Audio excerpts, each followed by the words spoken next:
আমাদের হাত করবে কেন? আমাদেরকে টর্চার করা হবে। ধিক্কার জানাই এই সরকারের, নিন্দা জানাই এই সরকারের, এবং এই সরকারের পতন দাবি করি আমরা সকল স্টুডেন্টরা।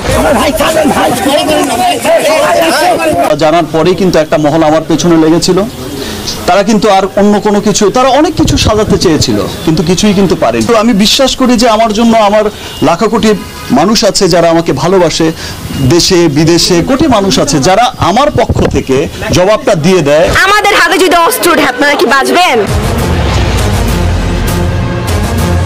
এখনো চলমান ভয়াবহ কোটা বিরোধী আন্দোলন। দিনে এমনকি রাতের আধারে ছাত্রছাত্রীদের তুলে নিয়ে যাচ্ছেন পুলিশ ও ছাত্রলীগ, এমনটি জানিয়েছেন ছাত্রছাত্রীরা। তাছাড়া জনসম্মুখে সরাসরি গুলি করতে দেখা যাচ্ছে ছাত্রছাত্রীদের উপর। এদিকে এক ছাত্রী সরকারকে উদ্দেশ্য করে বলেন, আমাদের হাতে যদি একবার অস্ত্র ওঠে তাহলে আপনারা কি বাঁচবেন? সরকারকে আমার একটা প্রশ্ন, আমরা তো হাতে অস্ত্র নেই নাই, আমরা খালি লাঠি আর ইট নিয়ে নামছি।